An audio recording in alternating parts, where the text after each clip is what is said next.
What's happening? Welcome back to Patient Progress. I know I've been off the grid for a bit. As you can see, my camera following me, man. I've been taking time to really upgrade my gear and my equipment. Drinking smoothies, man. Shout out to smoothies, man. It's a good liquid. It's a good source of nutrients, energies. I have electrolytes in there. I have protein, a little bit of caffeine to keep my heart jumping and pumping.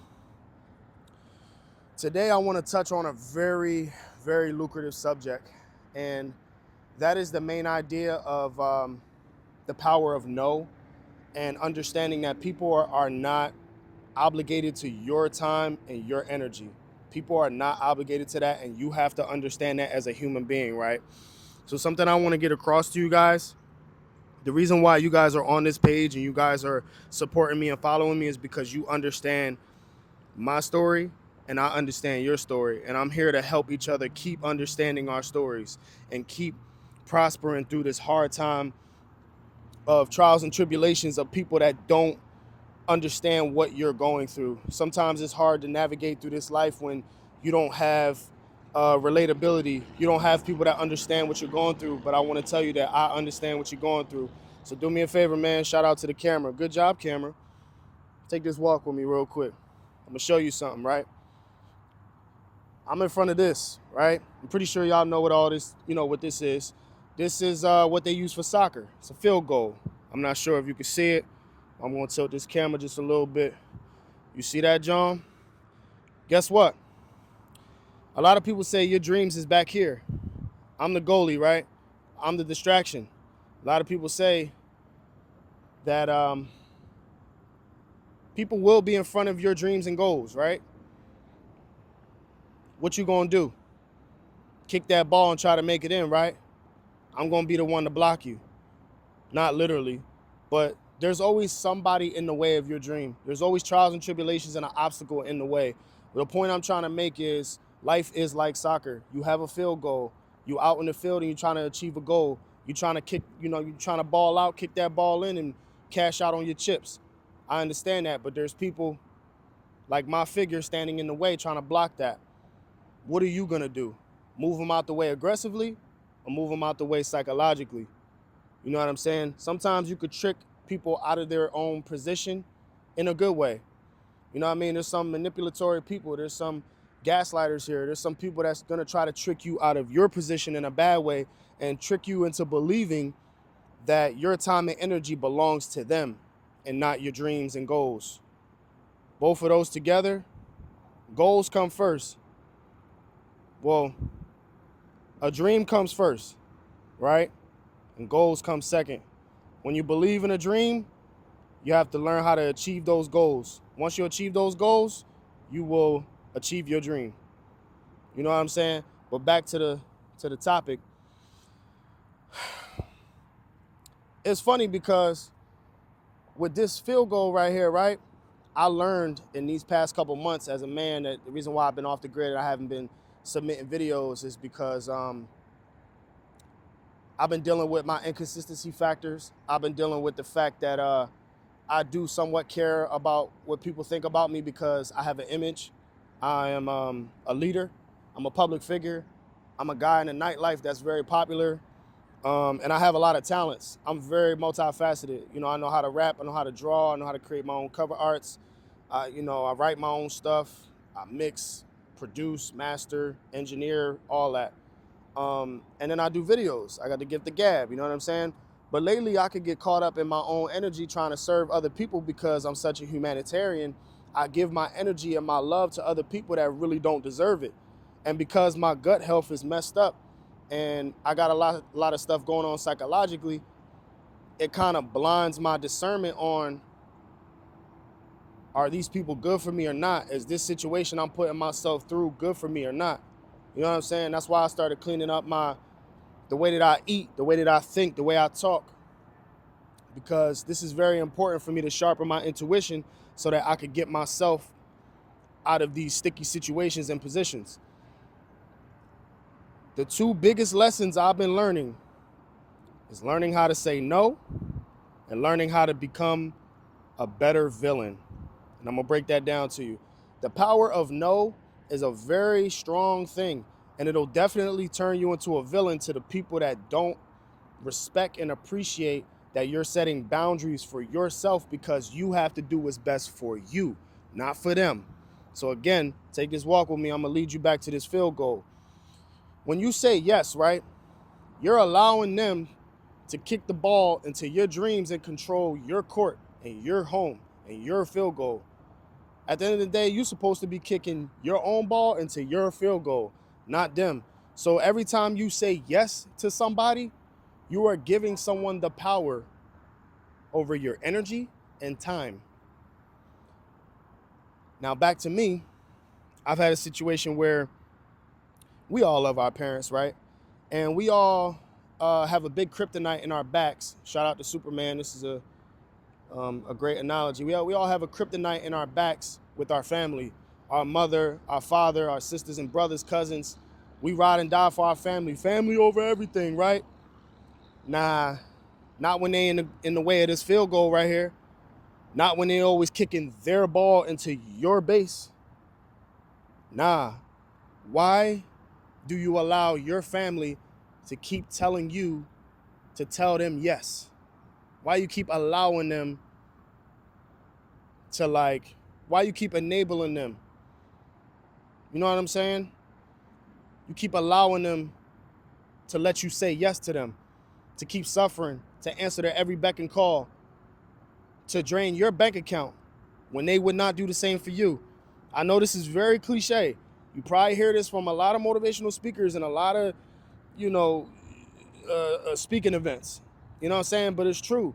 You cannot keep reciprocating energy that is not reciprocated to you.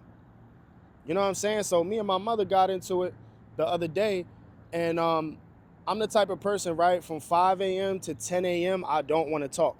This is time for me and God, right? I don't pick up my phone for friends, family. I don't care if you're God, Jesus Christ, Allah. I don't care who you are. If my brain is not developed and I don't feel like speaking, I'm not picking up the phone. That is my boundary, right? So this one morning, my mom decides to call me at like 9:30, not knowing that I just woke up at that time. I had my break. I worked Uber all week. I'm like, you know what? Let me wake up and take care of myself for once. She wanted to blow my phone 16, 25 times. Literally, I had like about 42 missed calls in less than 5 minutes. And I'm like, yo, what's going on? Like, text me. What's happening? Like, if it's really important to you, then, text it to me and I'll pick up. I always tell my people that. I said, Mom, relax. Like, I'm alive. I'm good. She was like checking on me and she was throwing, implications that something was wrong. But I'm like, Mom, just tell me what's wrong, period, and I'll pick up. But right now, I didn't even wipe the boogies out my eyes. Where's the boundaries? Where's the respect? She started cursing me out of nowhere, thinking I'm the same old person talking about, oh, I'm not your friends. You gonna stop treating me like that, yada, yada. I'm like, nah, it's called boundaries and respect. I'm 29 years old. I'm about to be 30. Like, I have boundaries. Imagine if I blew your phone up like that. How would you feel?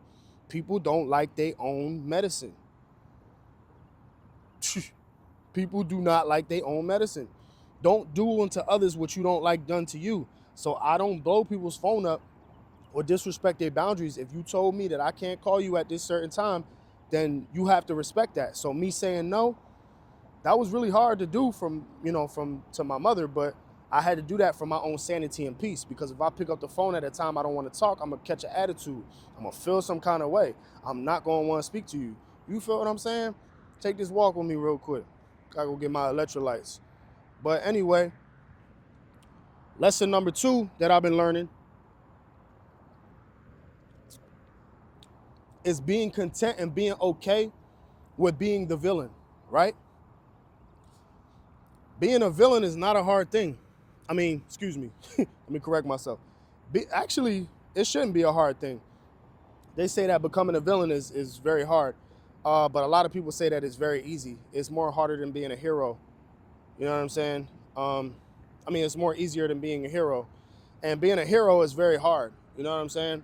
So basically what I'm saying is my OG, my big dog, like a father to me, man. Shout out to Marcus. He told me, he said, bro, you don't got to work at being a good person. You already know how to do that. You're really good at that. What you need to learn how to do is learn how to be a better villain. I'm like, what you mean? He like, bro, you gotta understand the power of no, bro. When you start doing what's best for you, they gonna start labeling you bad whether you like it or not. So whether you like it or not, they're gonna see you bad anyway. So they're gonna see you as the villain. That's why Joker became who he was. He kept laughing, he kept trying to bring love and light into the world, and people just kept shitting on him. Excuse my language. People just kept pooping on him and just putting him down because he had a disability, or, he was, I guess, handicapped in some kind of way. I know y'all seen the movie. You feel me? So the world turned him that way. He didn't want to be that way. But to the people that were evil to him or disrespected him, he retaliated against. He's not just out here killing random people just for the fun of it. No.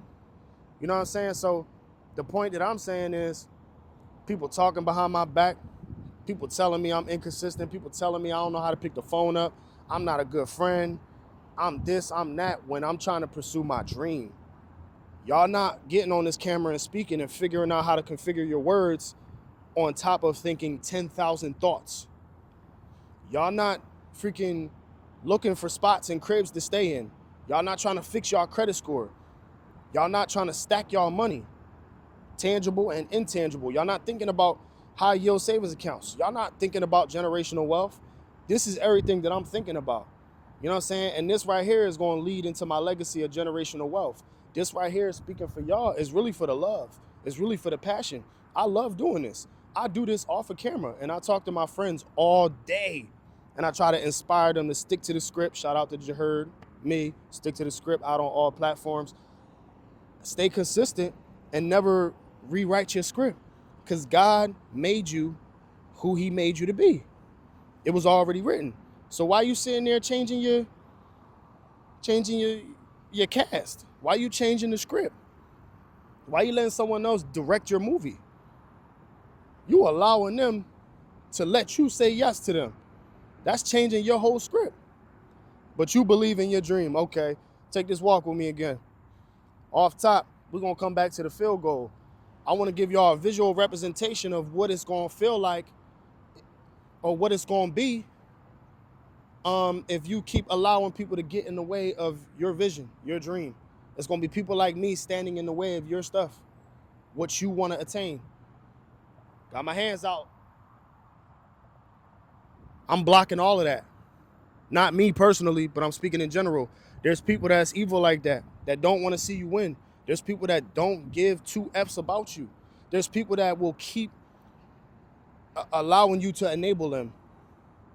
You know what I'm saying? If you keep being a yes man, one day you're going to keep being a yes man to the point where you're going to start bitterly saying no.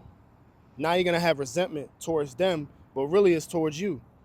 So those are the two lessons, man. The power of saying no and learning how to be a better villain. You want to know why being a better villain is good for you? Because being a better villain suits you. It puts you first. It puts you in your driver's seat. It puts you in your plane, in your helicopter, whatever you use to navigate this world, it puts you in the driver's seat. Your bills come first. Your finances come first. Your problems come first. You eat first. Stop making a plate for everybody else first. Make your plate first and make sure you get first dibs. If you was in jail, right, and your friend was in jail with you, and y'all both had bail, would you bail your friend out first? Or would you bail you out first? You could put in the comment section, if you made it this far, what would you do? And if you tell me you would bail your friend out first, I would love to see this in first person. Yeah, no, off top, that's not happening. So, again, take this walk with me. Shout out to the camera for tracking my every movement. DJI Osmo Mobile. It's a good John. Shout out to y'all, man. Hope one day I get sponsored by y'all. Patient progress, man. Patient progress in learning how to say no. For good reasons. Learn how to say no for good reasons. I'm talking about when it comes to stacking your money, giving your last to friends and family, learn how to say no first to family. then friends, or vice versa. Whatever means most to you. Even if your friends are your family, that's still family. You feel me? Because blood don't make you any closer. And nowadays, water is thicker than blood. But yeah, man, I've been away for a while to really assess my life, getting it together slowly, just upgrading my gear, thinking about how I'm gonna approach the music again. Um, I'm definitely gonna come back out with the music. My style has been changing. My personality has been changing. My swagger, the way I think, walk, talk. My finances have been growing slowly but surely. I've been patient through my process, and I've been just keeping gratitude and noticing and being aware that I'm becoming 1% better every day. The fact that I'm still able to produce a video, that I have enough health, I got my voice, my ears, my eyes, my heart, my legs, my brain, enough to get on this camera to inspire people when I'm kind of still at rock bottom, climbing my way out of survival mode. That says a lot about my character. So if you made it to the end of this video, I want to say that I appreciate y'all. Sorry for the jibber jabber. I get passionate sometimes. I get twisted with my words, but each and every time that you guys log into Patient Progress, these videos are going to keep getting better and better. So to recap, if you made it all the way to the end, I love you. I appreciate you. Merch is coming soon. That's taken a while for me to develop. But recap, learn the power of no. That's the lesson I've been learning. I don't want to be a hypocrite. I understand the power of no. I told about 5 to 10 of my friends this month, no. Learn how to say no and learn how to become a better villain. This does not mean you have to be evil. You're still a hero in your heart. Heroes know their hearts.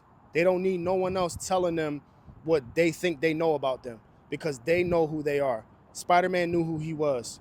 Malcolm knew who he was. Martin Luther King knew who he was. Tupac knew who he was. Nipsey Hussle knew who he was. Rest in peace to the guys. Become a better villain for you. Be okay with understanding that people are going to see you on the bad side, whether they like you or not, or whether you like it or not. Whether you say yes or no, you're still going to get looked at the same. For 100 yeses that you give them, they're only going to see that one no. For the 100 times that you say yes to them and was there for them, that one no, they're going to tell you that you never did nothing for them and disregard everything that was over here. The million yeses that you gave them. So before you get to saying yes to someone that you can't afford to give to, remember what I said. Those 100 yeses, they are not going to appreciate. They only gonna depreciate and bring up that one time you said no. Patient progress. Stick to the script. I love y'all.